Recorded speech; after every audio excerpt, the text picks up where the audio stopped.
Don't park your spirit. Find the path beyond harmony. We are so powerful as beings. Nothing can tell you your path except for you. Once you start on this path, you can't turn around. Don't park your spirit there. You did it. You chose it. That's what you wanted. Because every choice you make affects your life. If you believe it, things are going to work for you because they parked their spirit.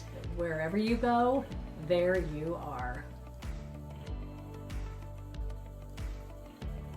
Welcome back. Today I have a brand new guest. We're going to do a series with Maria Elena Mexia, my dear friend that I met in October a year ago through a course that I took. And she's coming to us from Quito, Ecuador. Hi, Maria Elena. Hello. Thank you very much, CarI, for this invitation. Oh, I'm so glad to have you. When I first met this woman, it was through what's called the Gateway Program through the Monroe Institute. And I was naive. I didn't know what to expect. I just knew that I had to take this course. I was led to it. No clue what it was. And I had been on a spiritual journey that was pretty profound. And I kept following the guidance that took me to that point. And I went to the Oregon coast. I isolated myself from everybody. I wanted to create the complete immersed experience, which I thought everybody would do, just because normally you do it at corporate in Virginia. And during this course, it was 5 days long. I was quiet. I watched all these people like Maria Elena, and we would do these meditations, and she would come back and she said, oh, I was talking to this guy. Then I talked to this guy, and my guys told me this. And then I went to the center of the earth, and I'm like, I mean, I'm just like going, okay, I don't belong in this group. I don't know who these people are or what they're taking, but it was like, it blew my mind. So I'm just like, okay, I'm just gonna sit back and watch. And a lot of people are having experiences, but this is a day in the life for Maria Elena. I mean, it's just who you are. When and how did you become this thing that you have become? I mean, there's so many layers to you, and just the little bits of you that I became a thing. I mean, you're just, it's like, just the stuff that I've learned about you in the year plus since I've known you, it's like you keep unfolding more dimensions of you that have always been who you are, but she was like, and she can do that too. I mean, so I want to start wherever you would. I want to know about your journey. I mean, you could have been like this your whole life. How and when did you discover these abilities, and where did they come from, and where are they now? Let's start there, but we'll do multiple episodes. We don't have to get it all in on one.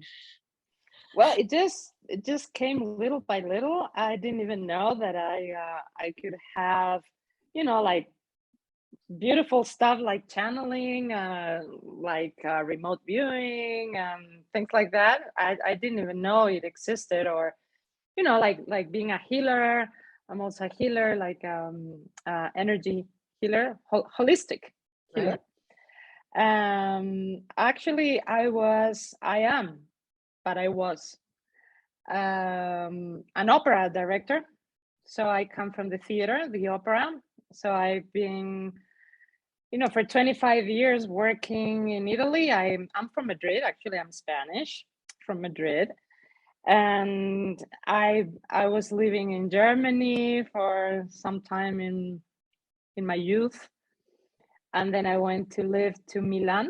So I was working there, and I did study fine arts and went into the musical world of the opera and theater. And I started as a stage designer, and then I became an opera director. And I worked with, the most beautiful people and famous people of the opera world. I traveled the world. And you then, also an opera singer too. Yeah. And I did that. I started to sing because I wanted to understand the singers. And if you want to direct the singers, you have to understand them. And also for, like interpretation, what you say, how you say it in the musical part. Because music is emotions. So you have to interpret the emotions that you have in music, but it's not only what you sing. Yeah, it's also the whole orchestra. So I was teaching them how to listen to the orchestra and how to get the information from the orchestra, the music from every sound that you get in the orchestra, and then use it for your role, for the the person that you're singing, right? The role, yeah. So I was doing that for a long time. I did have the most beautiful years of my life, but since the world and our life has beauty, also has darkness. So I lived the beauty and the darkness of the opera, and at one point I was very depressed. I was very abused in the opera. Women directors are really abused. That's too bad. If I didn't actually know how to defend myself. I thought that if you had talent, that was enough. But no, you have to be a politician. You have to be blah blah blah blah. I saw so many things that I actually didn't accept. So I became a rebel. I wanted, I became a rebel, and I was fighting for all the women's rights. And then, I just came into this dark hole. And then at that point, my mom died too. So everything just started, to be all in the same darkness. And then it's like I lost faith in everything. I lost faith in God. Actually, I didn't even believe in other lives. I was raised in this very Catholic family, Spanish typical family. Wow. Very Catholic, and only one life and sins and stuff like that. Wow. So I was very angry with God, because I say, why life is so difficult? I'm fighting for, have my rights and, justice and things like that. I have lots of ideas. When I have to explain my projects and this and that, I get stolen. And then, whatever. So at one point, I get really, really depressed. So depressed that I finished 18 years of Italy and my life in the theater. I decided to finish and go back to Madrid. And my dad was there. And then I said, okay, Dad, please take me home, because I'm fucked up. I'm going to start over again. Reset. Because yes, that's the only word I can find in English, to put the to identify what I was actually living. Actually, I was starting, the dark night of the soul. I didn't even know what it was. Yeah. But I started, that was, the dark night of the soul is when everything is really dark. Everything is really horrible. You want to suicide. You want to die. You don't want to live anymore. And that's the first step for illumination. Is the first step of waking up in a spiritual path. You have to hit rock bottom. Yeah. For me, it was 4 years. I was 4 years in that. So the first thing that I could say is like, okay, I come back to Spain after so many years, that I left Spain. I left Spain when I was 13. So I come back and I don't have friends. I've never lived here. What am I gonna do? So I decided to do a PhD in philosophy. I went to the university with 38 years old, and I'm like, okay, I got to study philosophy. Okay, can I go back now, because this is you just went for your PhD. I want to go back to, you said I decided to become an opera singer. People don't become opera singers; they are opera singers. So how did you do that? Know. I studied 10 years singing. Of course, after the 5th one, I was already able to sing normal a little bit, but actually, I'm a very focused person. Until I don't master something, I don't stop. So my voice actually is for Mozart. It's like really, really sweet, really soft, and I wanted to sing Verdi. It's like really stuff. I really, really big stuff. So until I couldn't sing Verdi, I didn't stop, and I made it. I did. So I remember the first time I sang in a theater, I was directing, I was doing the stage design, the costumes, and I was singing. So I did the four things, in my debut for singing, and it was beautiful. It was beautiful. Wow. I did that many times, but it's too much, So, you need a team, So when Yeah. I decided just to direct, I had my stage designer and my costumist, and then people who wanted to sing would sing, and I would sing in the chorus, So I would just be there either, but I would sing in the chorus because I was singing, when I was in Milan studying singing, I would sing in an opera chorus. And it's the best way to learn how to sing and also to learn the operas, Right. and you meet lots of people and it's really beautiful. Yeah. I've been to a few operas over my time. My in-laws were big time in the operas. When they didn't go to their shows, we would take the tickets and go because they were here in Seattle. And I remember I was pregnant and it was the first time I fell. Well, I was like going down the stairs, but I remember there's seats for here and the words were up there. So talk, Yeah. neck. But yeah, it was quite the experience. I can imagine the passion and the love you had for that. Oh yeah. Opera is really passionate, the music is like that. It's the world between the people, the artists, that is not that beautiful. Yeah. It's really competitive, so and it's every time is more competitive. So if you're like vibrating in that competitive way of living and focusing on perceiving life, that's okay.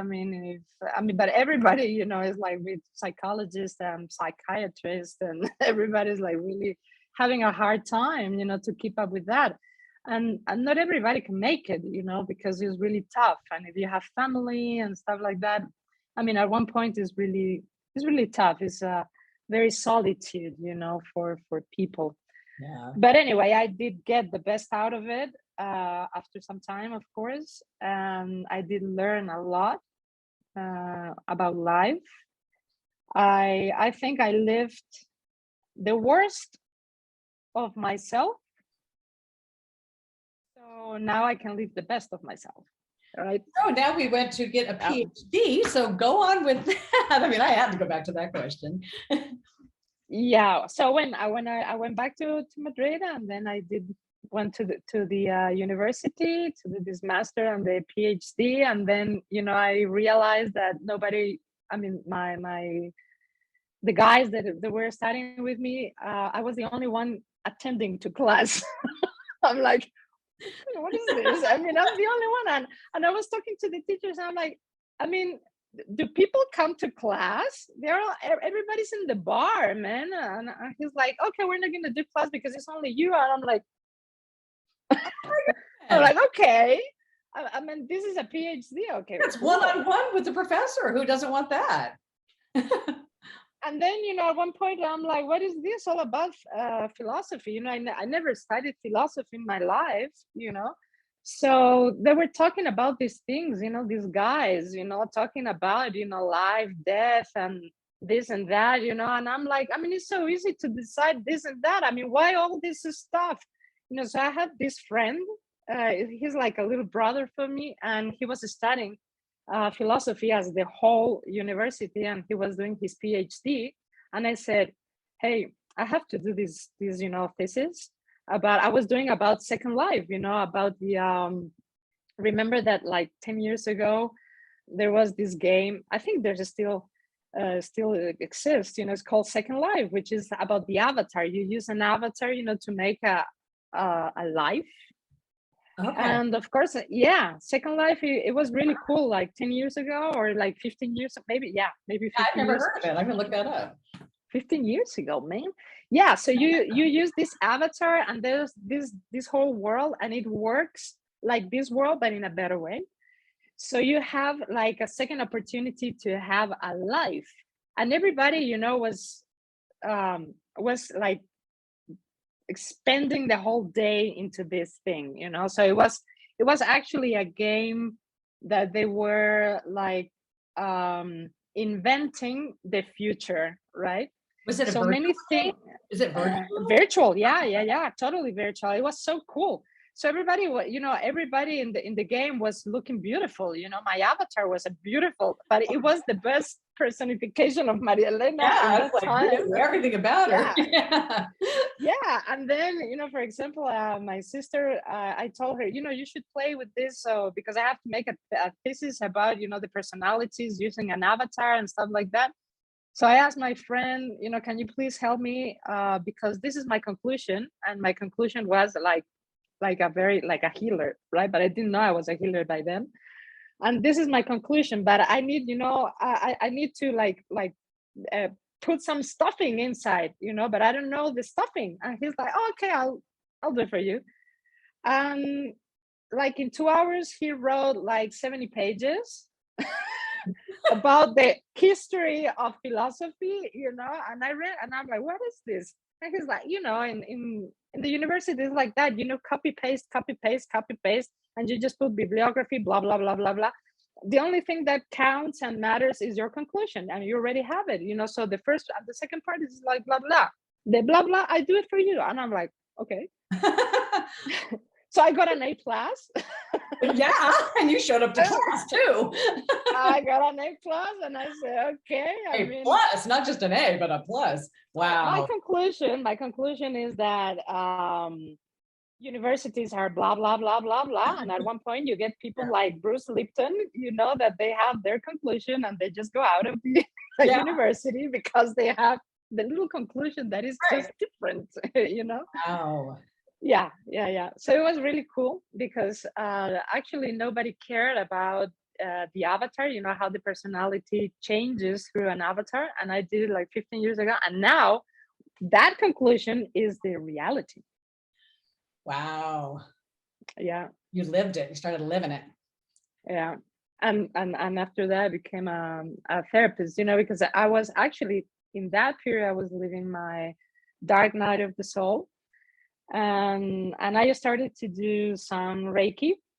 I was going to this place, to this foundation, Reiki place.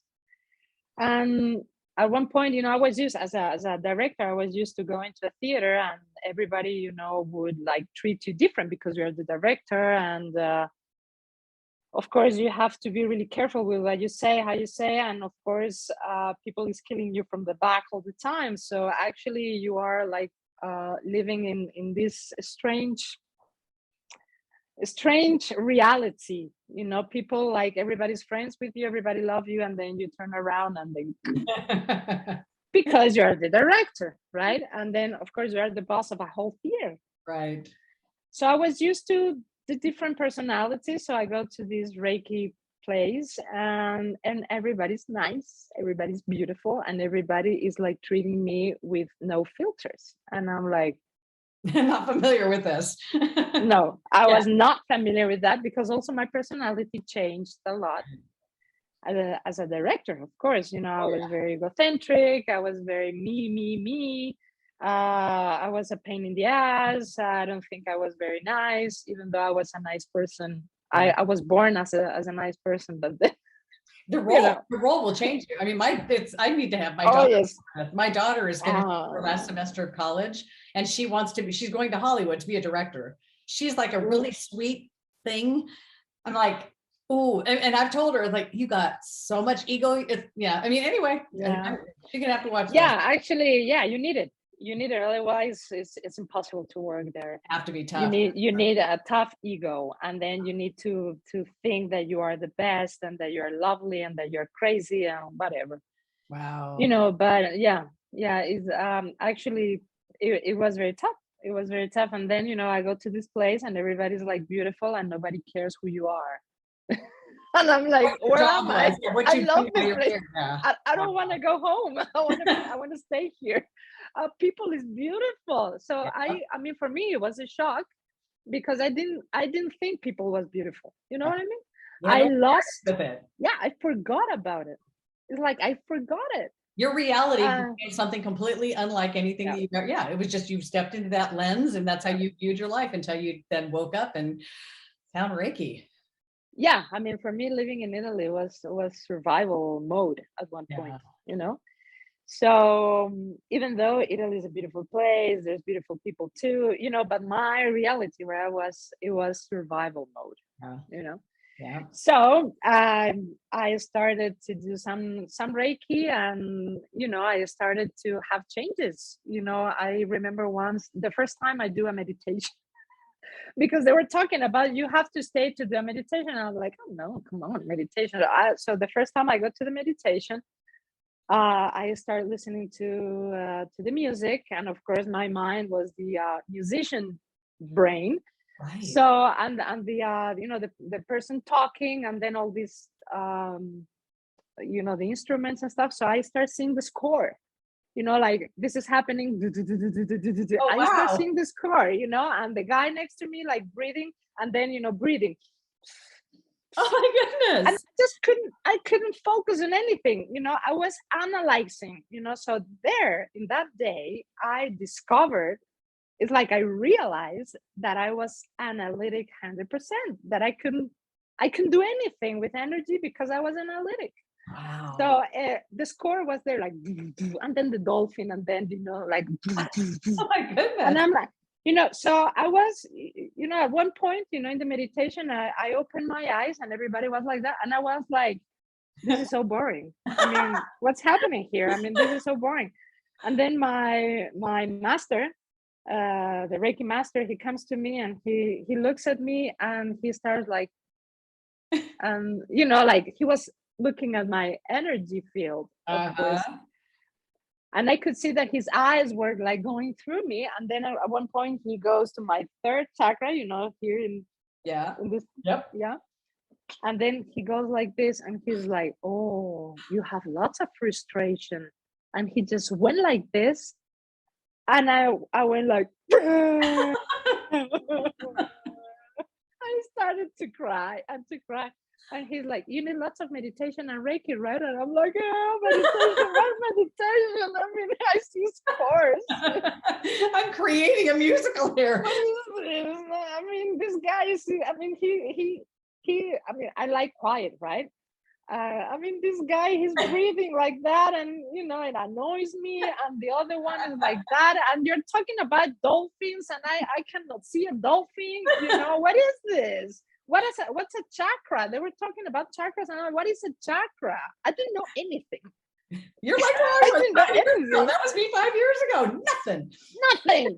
Nothing at all. I mean, I was like, what is a chakra? I'm like, you don't know what it's a chakra? I'm like, no, I don't know what's a chakra. You're talking about chakras. How many do we have? I mean, what is this?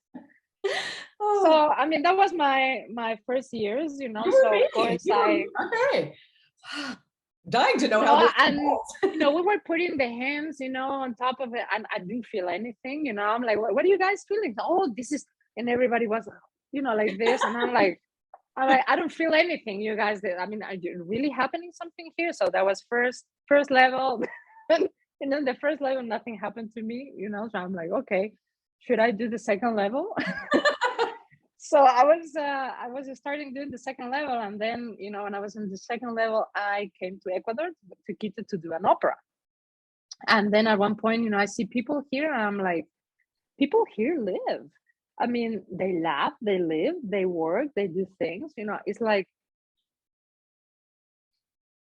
what did I miss? I missed something in my life here.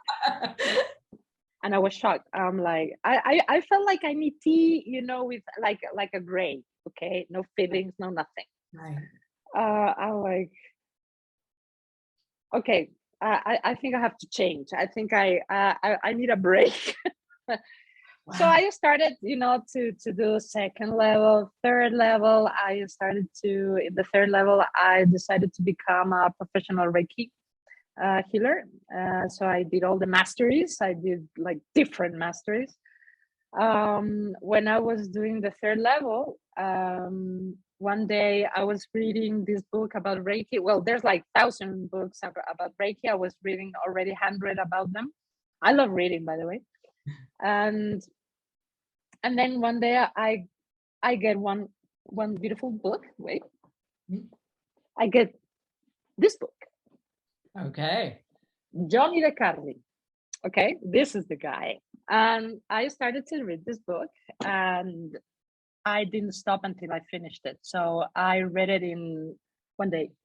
How big One is day. a big book? One day. Wow. Oh my, look at the print. Are you kidding me? Yes. One day.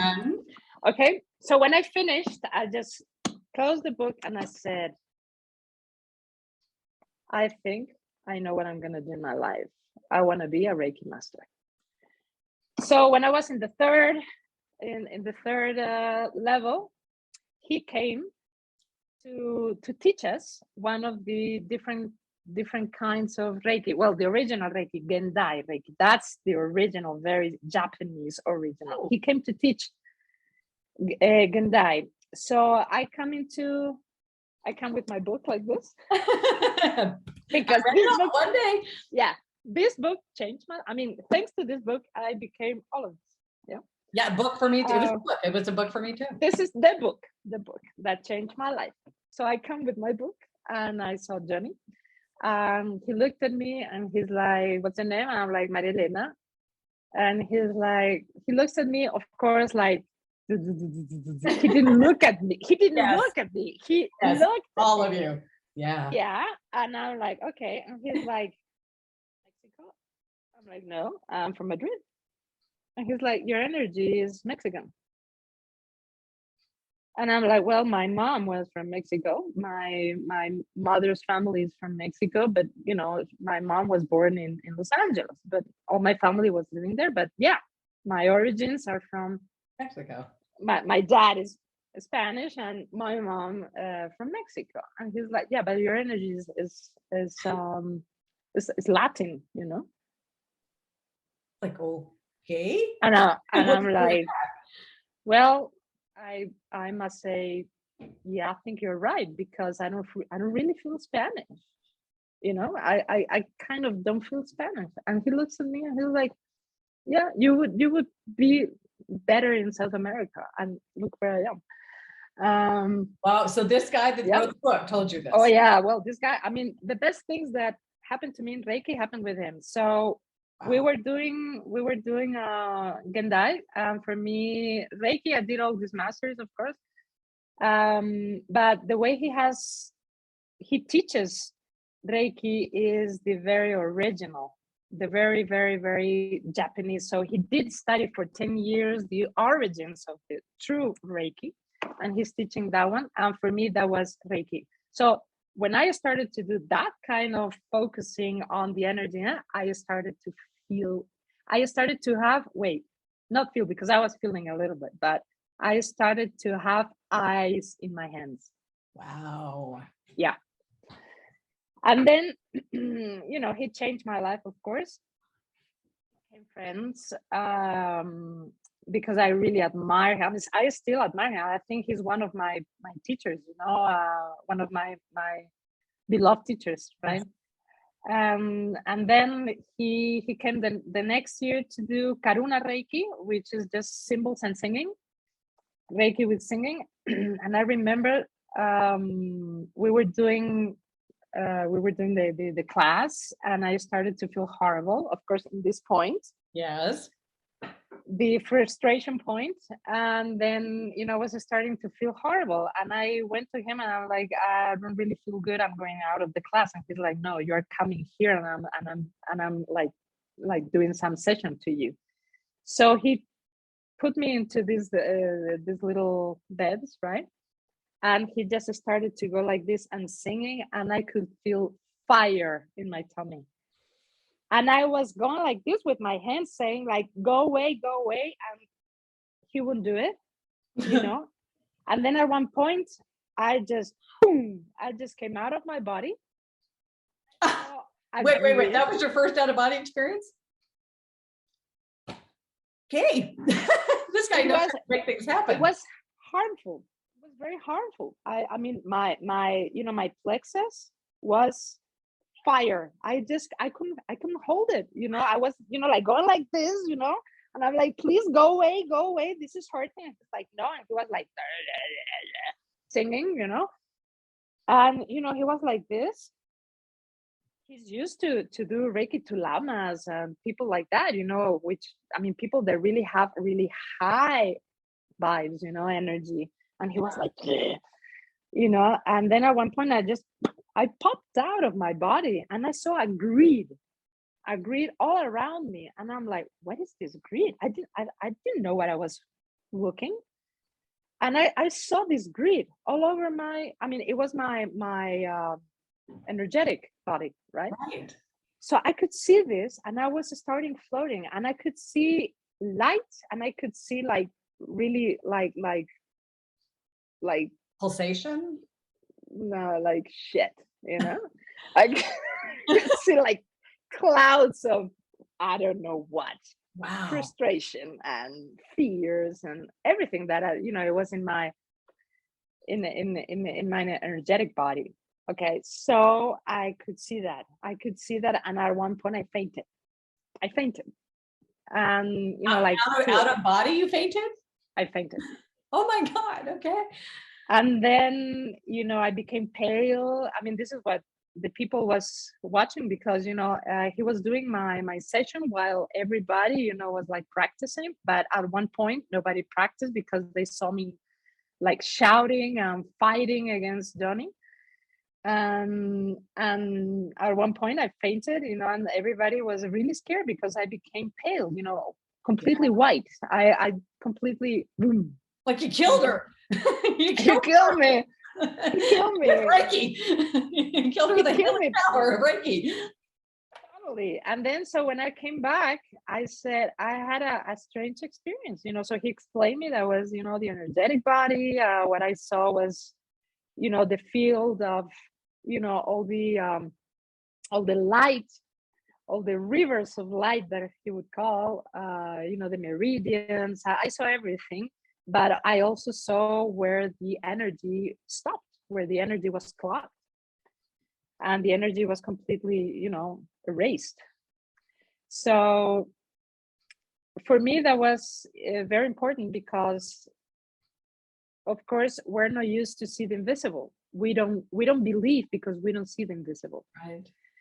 We can feel it, but we don't see it.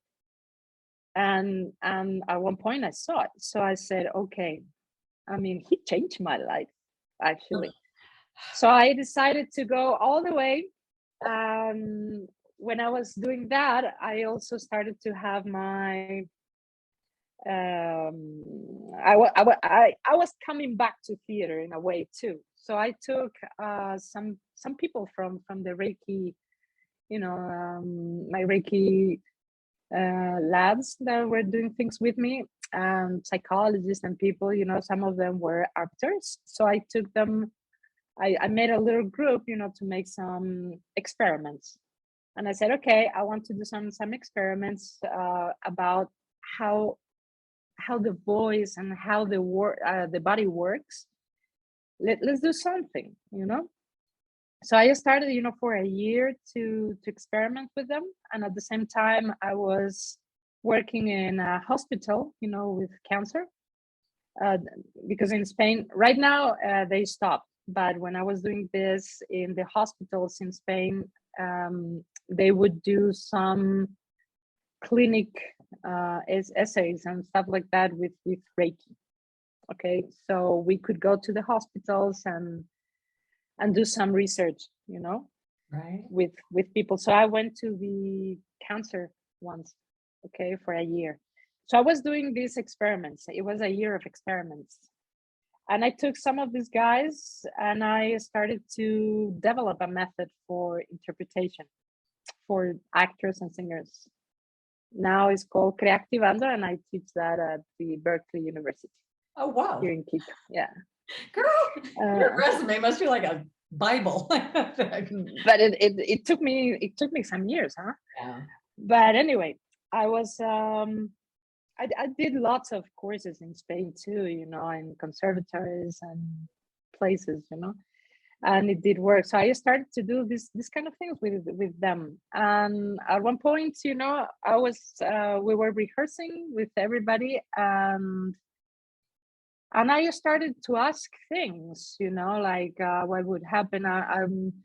what is this? You know, I have like a feeling that this and that. And then one of the girls in the group said, why don't you open the Akashic Records? And I'm like, what is the Akashic Records? I'm like, what is that?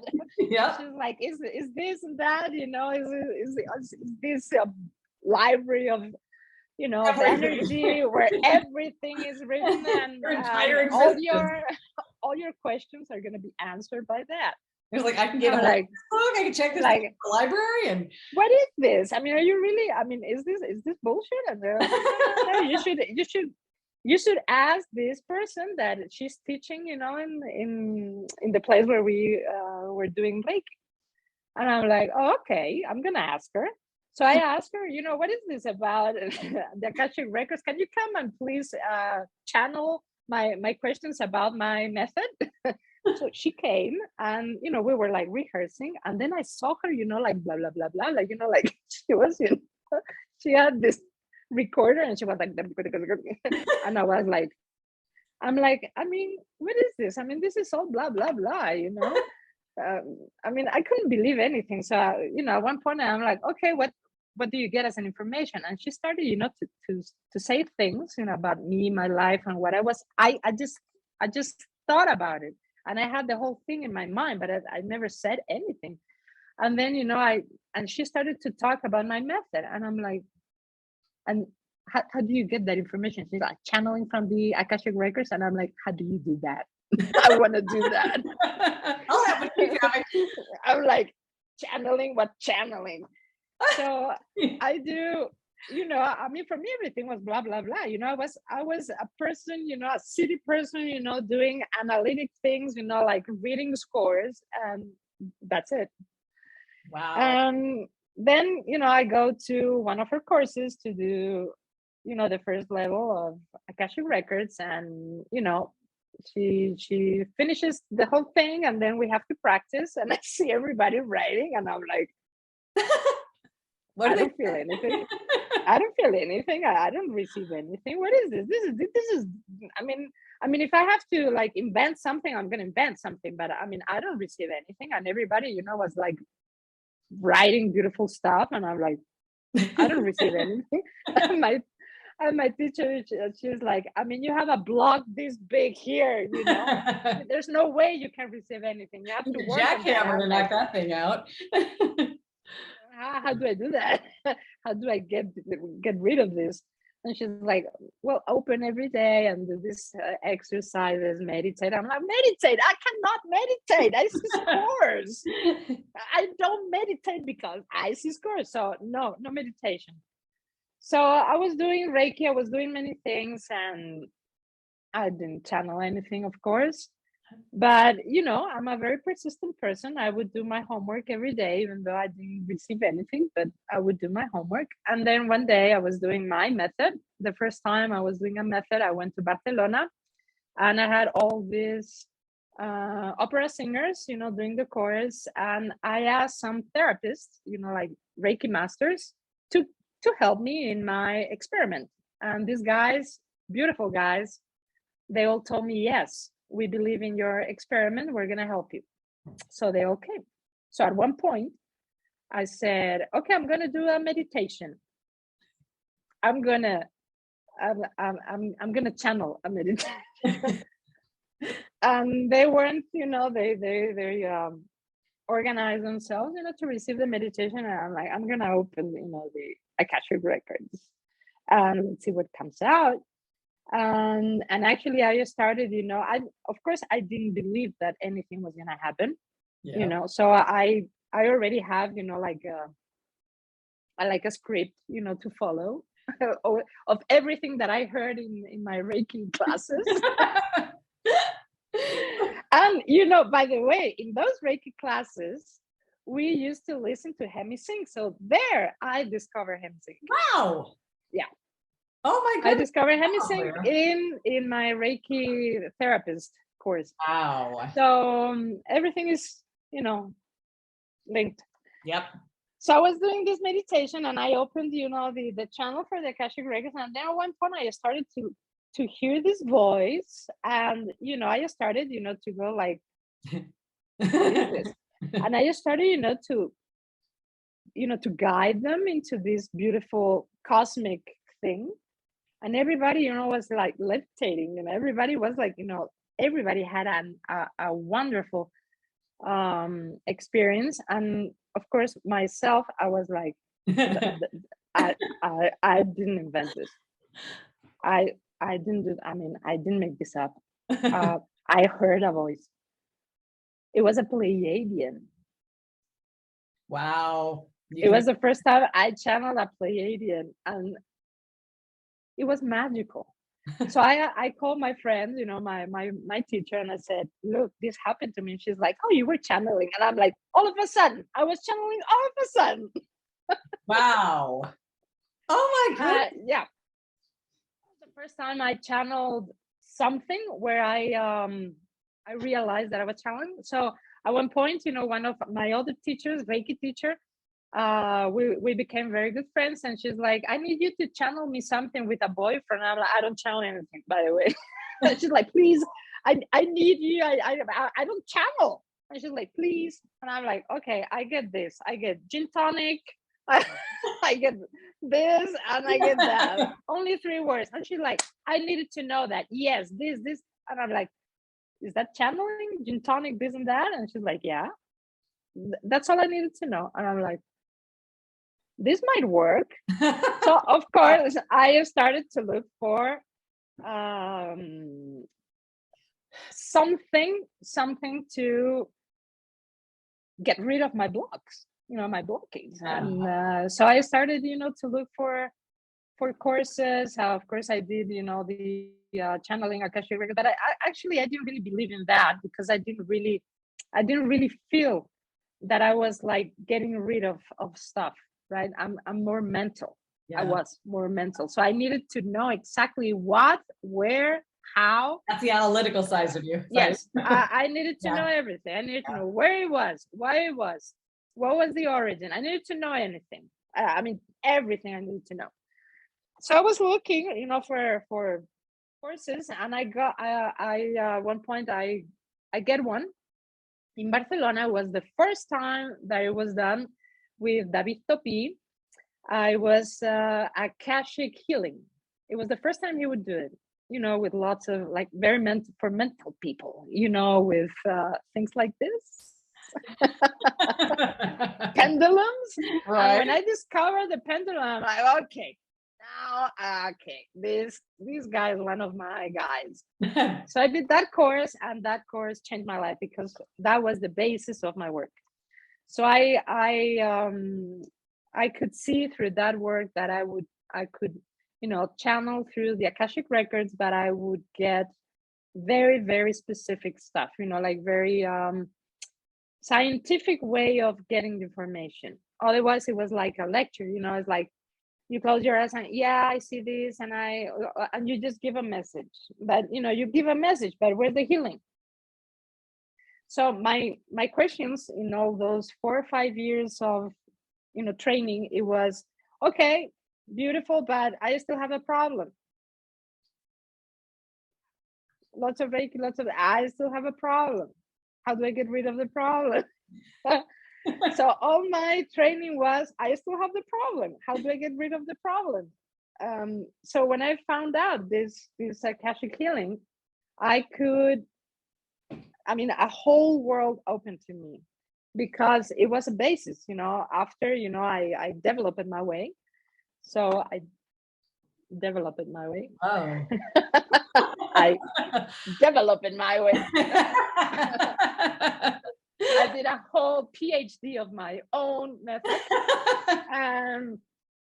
Where you get the whole thing, the origin, where it is, how did it goes, what's the frequency, and the frequency, what's the frequency meaning, which is fear, or lots of negative emotions, because we have feelings and emotions, and emotions is the things that are like that get attached to you.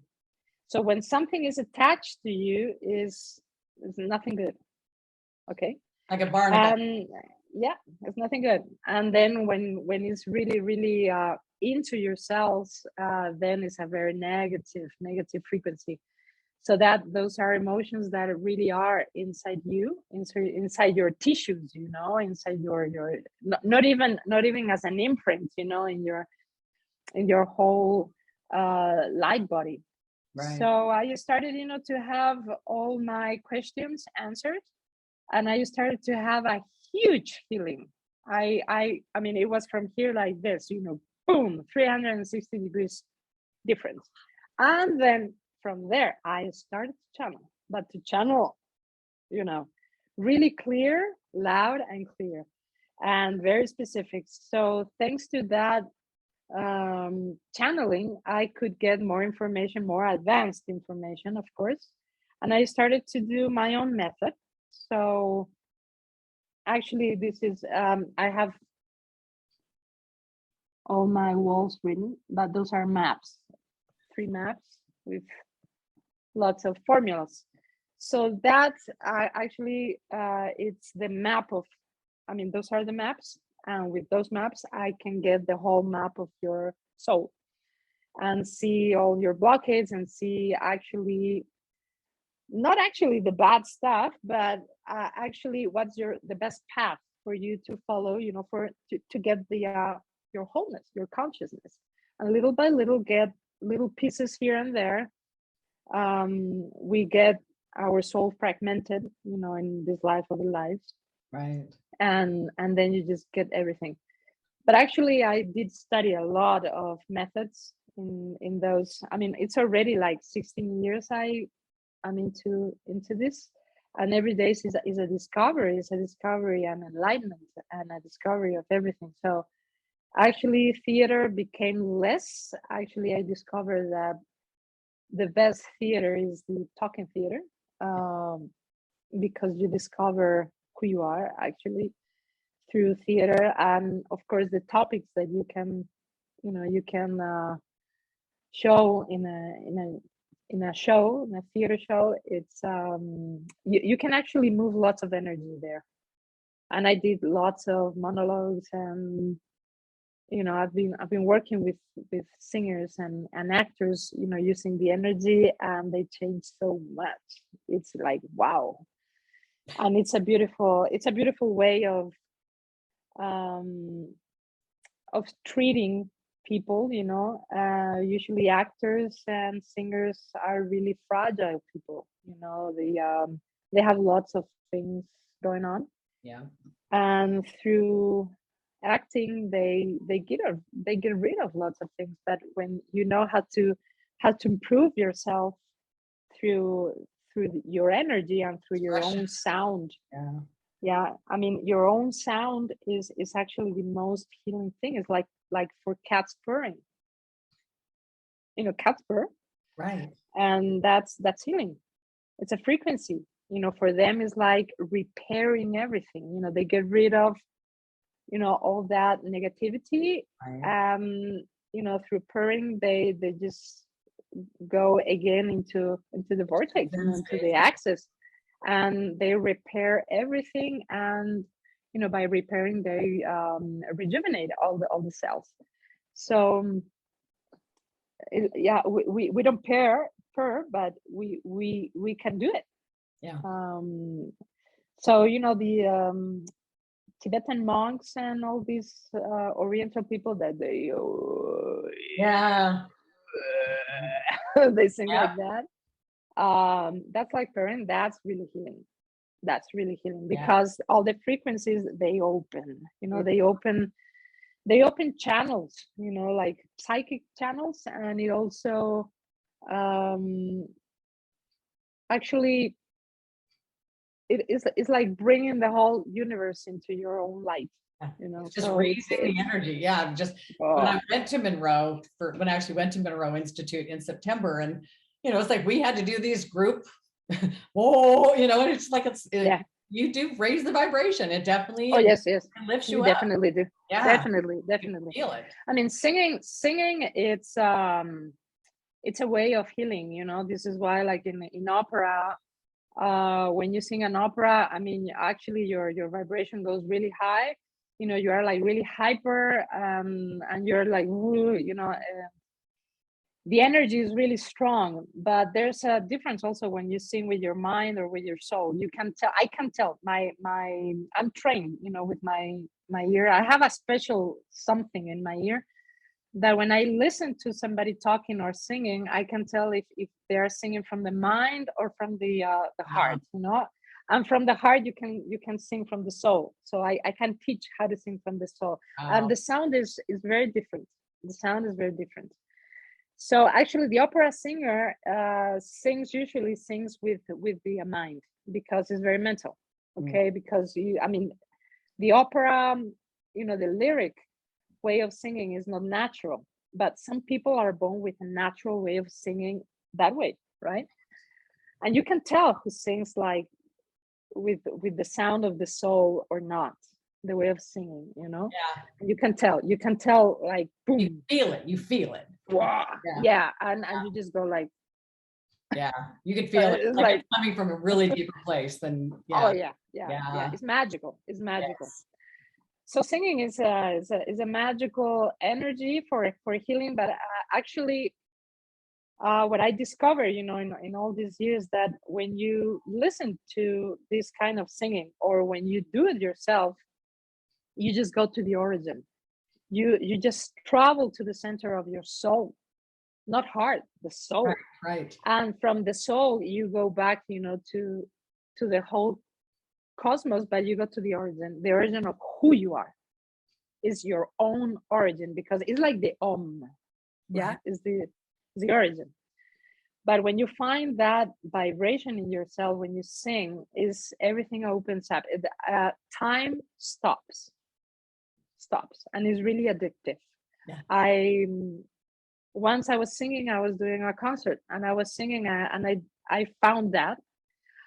Of course, I didn't know that, because it was my years in Italy that I didn't know anything about that. But I remember that I was singing, and my voice is really like warm and stuff like that. And I could feel everybody was like, you know, everybody was so into it, and they asked me for more. And I felt so much power that I got fear about that. I'm like, no, this is too much. You get so much power. This is why, like, singers, you know, like Freddie Mercury and all this. I mean, Freddie Mercury was one of those who was singing with the soul, right? All these guys, you know, that can feel that power and the power over people, you know, they cannot really manage that. So they get into drugs, or they get into something, you know, it's too much for them. But not only the fame, is you don't know how to handle so much cosmic love. Yeah. You know what? I can totally relate to what you just said. Back when I was married to my ex-husband, he was emotionally abusive, and I wasn't allowed to do anything ever. It was like I had to stay in a bubble, because clearly if I got a job, I'd sleep with every guy, because that's what women do. I mean, this guy was so insecure, but I was able to work a few little jobs. We went out one night, which we never went to a karaoke bar, did anything. And I used to be a singer too. I used to be professionally.